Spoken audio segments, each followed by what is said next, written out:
Hey everybody, I'm Mike Tauber, and today we're going to sketch a hummingbird in mixed media. Let's get started. Here's the materials that we're going to be using today. Our basic surface is going to be a canvas board or a mat board. I happen to be using a piece of foam core. We're going to use paper, which is drawing paper, tracing paper, and carbon transfer paper. We've got some painter's tape. Just going to use a little bit of that. And we've got graphite pencils. And we're also going to be using water-soluble pencils. They could be watercolor pencils or chalk pencils, any kind of pencil that's water-soluble. We're going to be using acrylic or watercolor paints, your choice, and mixing trays, paint brushes, Q-tips for blending. And let's get started on that painting. Okay, so the subject that we're working with is a ruby-throated hummingbird. I'm starting with some of these photographs here, and I want to show you the difference between a male and a female hummingbird. The female has more of the gray tones, and the male has these citrusy tones on its back. It has kind of a creamy white or gray chest, and it has a ruby throat, this reddish color that I think is really fascinating to look at. So if you look at this one, it has kind of a lime green head. We're going to do a combination of any of these colors to inspire our drawing. We're going to start with the drawing, then we're going to use water-based paint and water-based pencils to create our sketch. So here we go. And we're going to start with our sketch. The hummingbird really is pretty easy to draw because there's basically two shapes. We have what's called a teardrop shape, an upside down teardrop, and it goes off a little bit to the left. And then there's an oval shape, which is the head, and we're gonna connect them together to make the outline of the bird. So there's this big upside down teardrop shape, and then the head is kind of like an oval. So you can start on a scrap piece of paper, and let's start by drawing in our teardrop shape. And you could make it loose and sketchy at this point, and then it's gonna go a little bit off to the left like that. For the feathers and the wings, let's make our oval shape a little bit turned off. He's tilting his head a little bit to the left. And then you can do right about at that point, we're going to just do the line where the beak is going to be. And then his little eye will be right about there. The eye is shaped like a little watermelon seed. So there's our shape. Now we're going to blend them together. And if we're looking at especially this shape here, keep referring to your photograph, and you can see where the body connects to the head. So we're connecting the neck, and then the beak connects nice and softly to the oval-shaped head. And now let's connect that to the rest of the body. I'm going to plump it up a little bit because this is where you want to do all your fixing, is on the scrap of paper. And then look at the wings. There's those little feathers at the bottom, and then this is more of the inside feathers. Bring it up here. It has a nice broad chest. Okay, and so then these little feet are very small. I'm just going to do them like these two, right about, I would say they're about 2/3 of the way down. Sometimes you could put a little mark there where you want where you're going to draw something, just to make sure you like where it's at. They're shaped like two little arcs. And let's just draw a little frown line at the bottom there. Make sure we like our feet right where they are. There's basically 3. Not too much detail at this point. Okay, so now I'm going to clean up my drawing onto the tracing paper.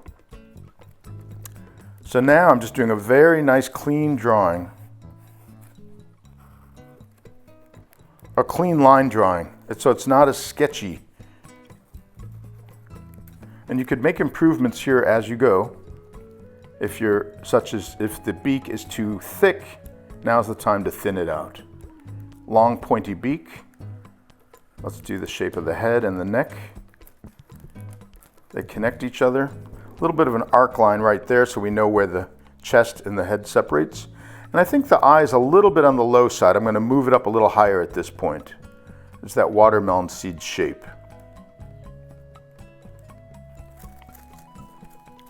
I liked where my feet are going, so I'm going to put them right back here exactly where I saw them. There's basically 3 long skinny ovals.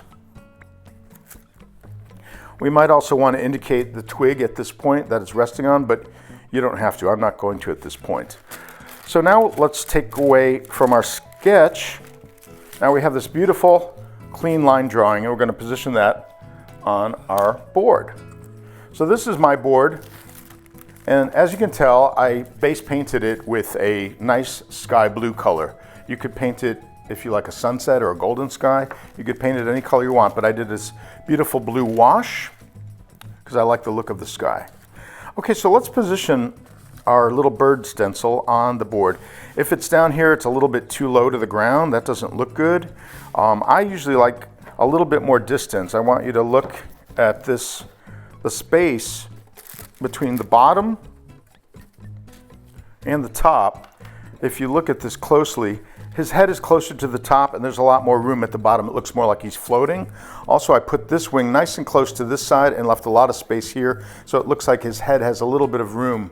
So there's a little bit more space up here where the bird is looking. So if you look at, it's a little off to the side and it's a little bit high on the bottom. So now we're going to take our carbon transfer paper. Make sure you've got the dark carbon side down, and we're going to trace it really nicely onto our board. So you just are, as you're tracing, you're going to want to lift your paper up off the surface to make sure that it's transferring. You can see how mine's transferring right there. So that means it's working out really nicely. And you're going to make a nice clean line drawing. Okay, now that our line drawing is done, we're going to peel away our stencil and our carbon paper, put that off to the side. Okay, now we want to make a few more corrections right here if you want to with your pencil. It looks like there's a few areas there that I missed. And if you look at the hummingbird, let's look again at this one, and you see how it has the outside wings, the shoulder wings I call them, right there. And there's a little bit of a separation between the shoulder wings and the chest. You can see the shoulder wings, and this part is the chest. So I'm going to pump up his shoulder wings a little bit bigger right there. And they just come all the way down to the bottom. And we're also going to be putting in the tail feathers are right over here. And let's also make this shoulder wing over here. And I think I'm going to thin them out a tiny bit at this point. So we don't want to do too much sketching at this point. That's why we worked it out on the other paper. So I'm really pleased with the way my bird is looking. I also know that there's going to be a branch here. You can use your tracing paper if you want to practice doing a branch, but I'm feeling pretty brave, so I'm just going to put a piece of branch right in here. And branch, I like to do some straight lines, and this branch is going to go behind the bird. I think it creates a nice little bit of foreground and background. So that's where my branch is going to be, just to remind myself of where it's going to go.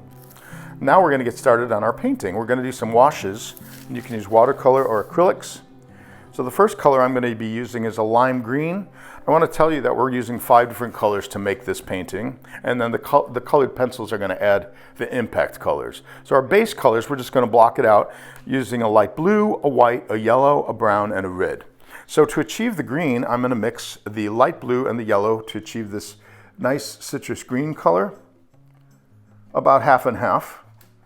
A little bit of water. And what we're doing is just blocking in some color before we start our colored pencils. So you see that nice lime citrusy green color that we talked about, that you also could see in the painting. And it's also on the top of his head. And this is kind of a little time saver with your colored pencils. It gives just a nice foundation color. And let's do that shoulder. And I'm going to do his tail feathers underneath there with the lime green. It's just a simple, solid blockout color. We're going to add our darks and our lights with our colored pencils. So that's enough of the lime green. Let's wipe out our brush. I'm going to start with his chest. The chest color is going to be kind of a grayish, a little bit of a grayish color, and there's some blue in there too, so I'm going to show you how to do that. So I'm going to start with the dark section of his chest. So we're going to use a little bit of the blue, a little bit of the brown. Take some of that brown right there until I could get this nice soft gray color, and we're going to also use some white. So let's just start with the soft gray color. So it's a middle tone of the gray, and then we're going to add the darks and the lights a little bit later. Could go right up to where the feet are going, and right beyond where the branch is. We know that that's going to be going in there. All right, so we're going to talk a little bit about light source. And if you look at this piece, you can see that the sunlight looks like it's coming from the top. So as his chest kind of comes out, you can see the sunlight is hitting the top of the chest right here, and it's very dark under here. So you're creating that nice volume in his body. We want to be really aware of creating that highlight and then the shadow underneath. That gives it that rounded look. So to create the shadows, we're going to use the darker blues and the browns under here. Again, I'm mixing the blue and the brown to get a darker gray tone, and that's going to get those feathers. And you can use a very small brush like this because you're also creating texture while you're painting. Notice that I'm not going across. Always be mindful when you're painting of what direction your brush stroke's going in, because you're also kind of drawing while you're painting. All right, so remember I went right up to his neck area. That's where the red's going to go. And now I want it to go a little bit darker. So I'm adding the blue and the brown.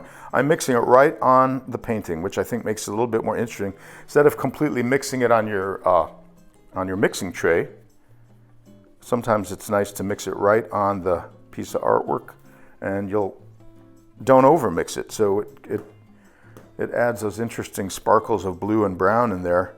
Look at that nice, cool, dark underpainting under there. That's going to tell the viewer that that's deep down underneath.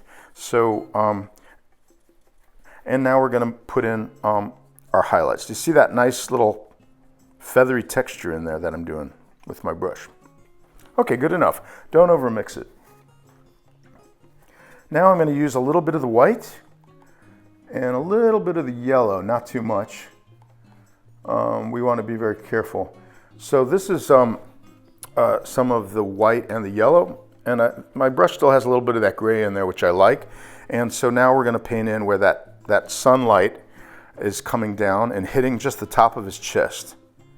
So I'll use a little pure white right there. And see, the shape is kind of a bell shape.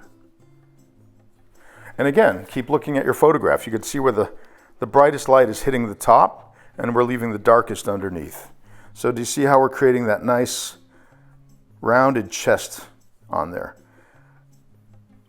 Okay, I'm bringing it down just a tiny bit, and I'm going to add a little bit of underlighting on the edge of his tails down here underneath. The light might be reflecting off a leaf or something down below the bird. So I think it's always nice to have a little bit of reflected light there. It adds a little bit of interest. And notice that we used blue in here, which is a cool dark color. It's going to recede. And over here, we're using the whites and nice and bright. Okay, and let's leave a little bit of that texture in there. That's really nice. Okay, now we're going to move on. Remember, it's a ruby-throated hummingbird, so it's time to add a little bit of red. I'm going to use a little bit of red, and then we're going to put a little bit of white and yellow in there as a start. I think that red's a little too strong for me. So we're going to mix some red in the yellow.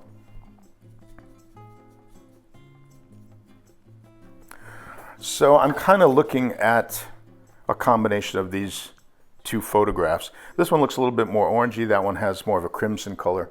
So the red is pretty bright, but I'm knocking it down a tiny bit, making it a little bit softer so it doesn't jump out too much in relation to the rest of my painting.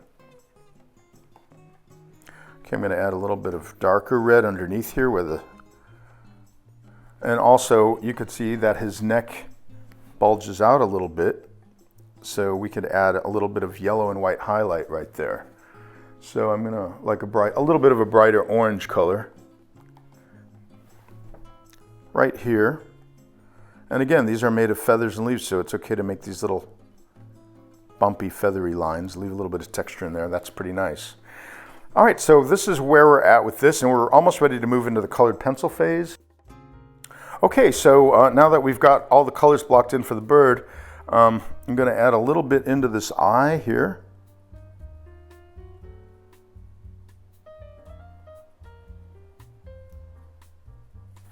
I'm going to add a little bit into this beak. This is just a soft brown color. And I'm going to merge that a little bit into his throat area. I'm going to put a little bit of this dark brown right at the back of his neck here where it meets the back of his head. We're going to put a little bit of the dark brown underneath the wings.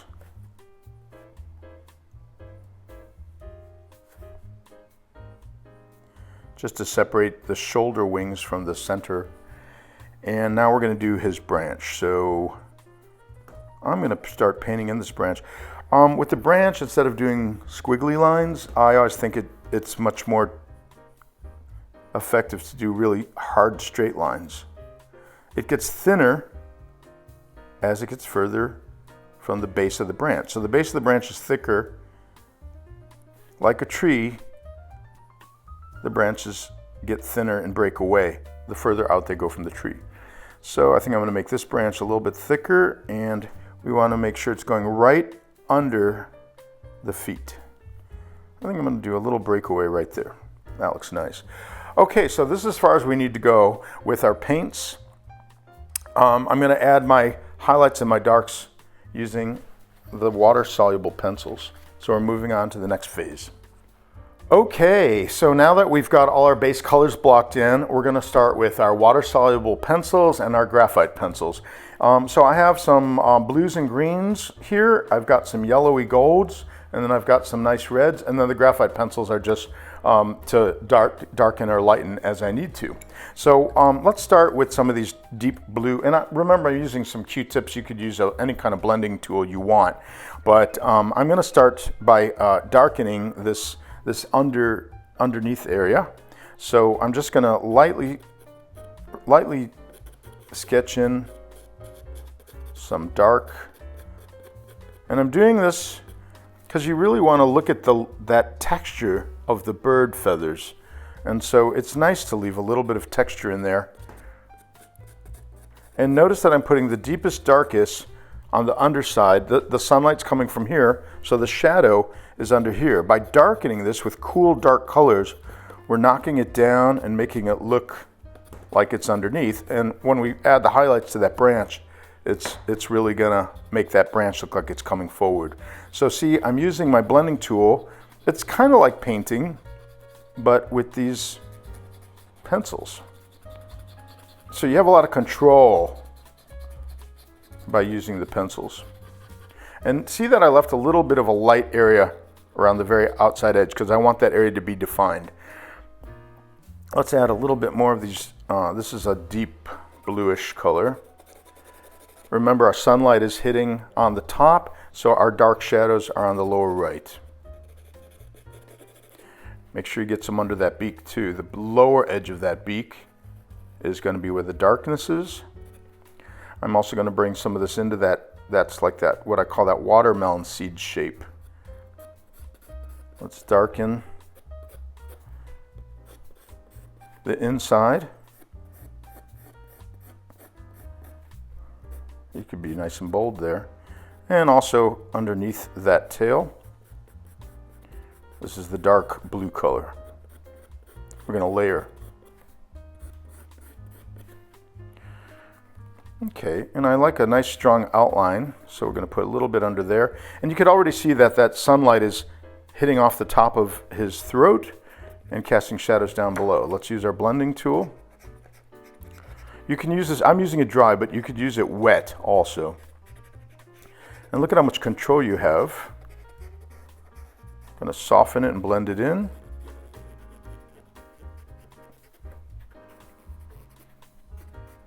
It's using the principles of painting, but it's the control that you have of drawing. So this is what makes this so great. Oops, I got a little bit to the outside edge. You can wipe that off.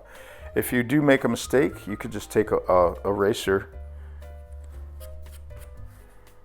There you go. I don't mind if there's a little bit of sketchiness. It makes it look more loose and artistic. So we got that. Let's do some of our lime green on top of our wings, but because we painted it, we don't need much. I'm going to bring some bright sunlight yellow onto there. See where the sun is hitting it? Look at what that sunlight yellow did. Do you see the difference from that side to that side? So we want the sun just hitting the top of that back. And do you see how it's creating that sunlight on his back? Also, being that it's yellow, it jumps forward on the cool blue background. Let's put some on top of his head. Look at that beautiful warm sunlight. And I'm going to put a little bit on the top of his beak. Let's put a little bit on the left edge right over here. And you can see how that's just casting that beautiful illumination.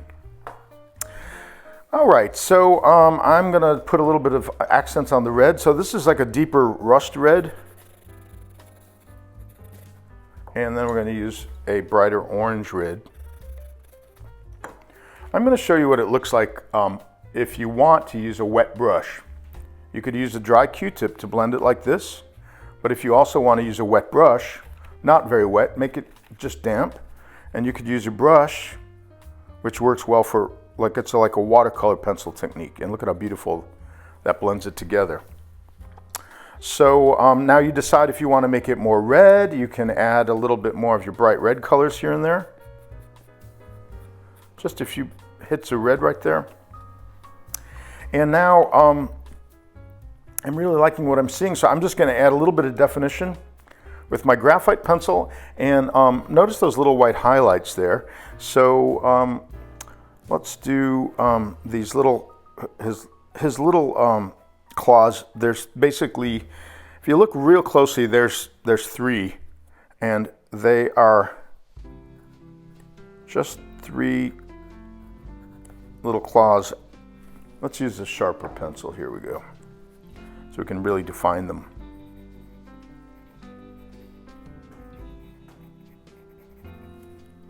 Okay, this graphite pencil, I'm going to add a little bit of darkness and definition under here.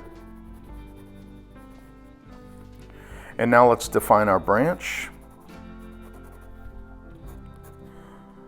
Don't fill the whole thing in. I like these broken lines to capture the feeling of that tree. Just a few.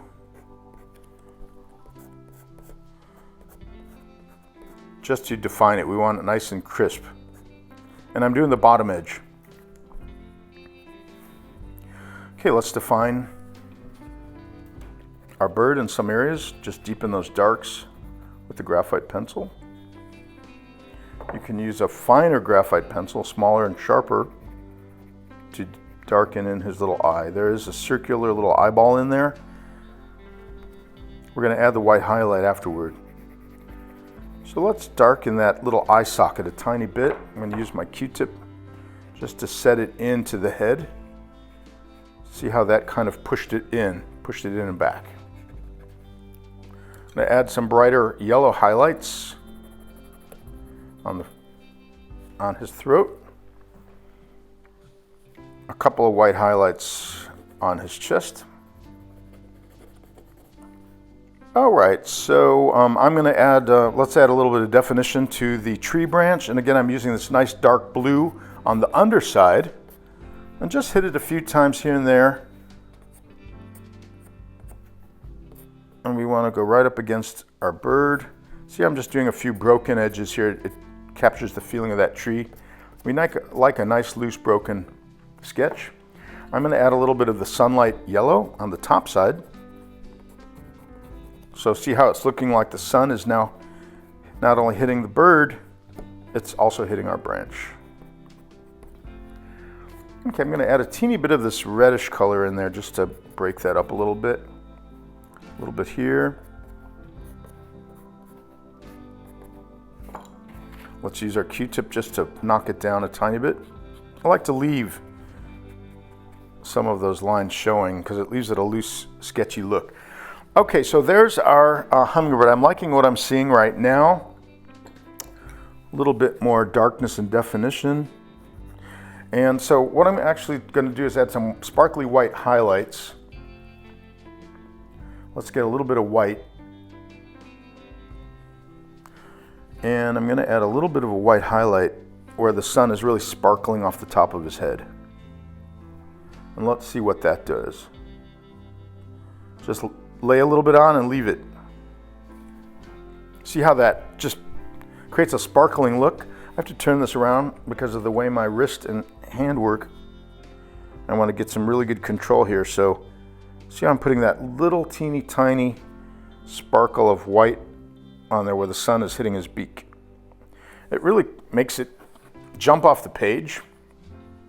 A little bit on his top left wing where the sunlight is hitting it.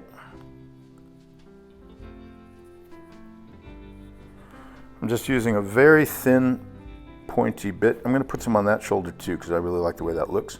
And don't forget about his little chest. So I'm going to start at the highest point. Remember, keep your brush strokes, small dabbing brush strokes. It's telling your viewer that these are fluffy, tiny little feathers. See how I'm keeping it there? I'm keep making that come forward more and more.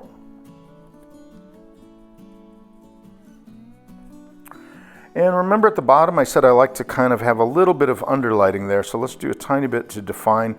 What we're going to do is separate his chest feathers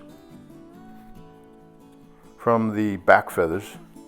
So that's looking good. I'm going to add a little bit onto the branch, just a little bit of white for our highlights. Maybe a bit here. I like to put some right here because what that does is it pulls the branch forward so you can see that the bird is behind it. You always want to tell your viewer what's foreground and background any chance you get.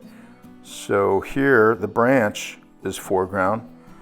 Here the bird is foreground. So we want to add the white, and it kind of separated from the back, the branch which is behind it. Okay, I'm liking what I'm seeing. And then the last thing I'm going to do is put a little bit of white highlight on his eye. And I'm going to get your finger ready because you're just going to want to put a little tiny sparkle of white on his eye. Test it out off to the side. Make sure that you have a very little bit of white on there. Just do a little test. Look at that, teeny tiny bit. And then I'm going to do a little white highlight right here that makes his neck look like it's bulging out just a little bit. I use my finger just to kind of knock it down if you have to. Do you see? Now we just modeled that face really nicely. And let's add a little bit of highlight onto his little claws. And then I'm going to show you the last but not least is we're going to add some strong punctuation, some orange punctuation, to really make this painting pop off the page. Okay, so I'm really liking what I've got here. So the last step is going to be using like this nice orange. And what it's going to do is pull this out of the background, and it's going to really create a little bit of impact for our artwork. So these little orange lines, again, see how it overlaps? You want the branch. And over here, I want to put the orange lines on the bird. And see how I'm doing just broken lines, not a long continuous line. I'm doing short, sketchy lines to loosen it up.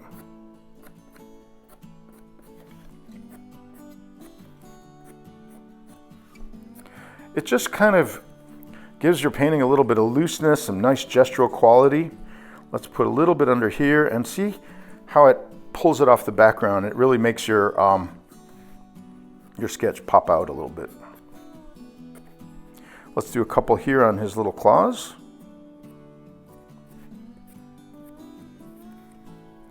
A little bit on this branch over here. And then again with your Q-tip or your brush, you could do a teeny bit of softening if you still want to. I'm only going to do a tiny bit because I like the look of that loose, sketchy brushwork. You could sign your little painting. I'm going to do a little signature on the bottom. And what you want to do is you could spray fixative on this, and that will keep it from being getting damaged or destroyed if someone rushes up against it. So thanks for watching and have fun sketching. Thanks.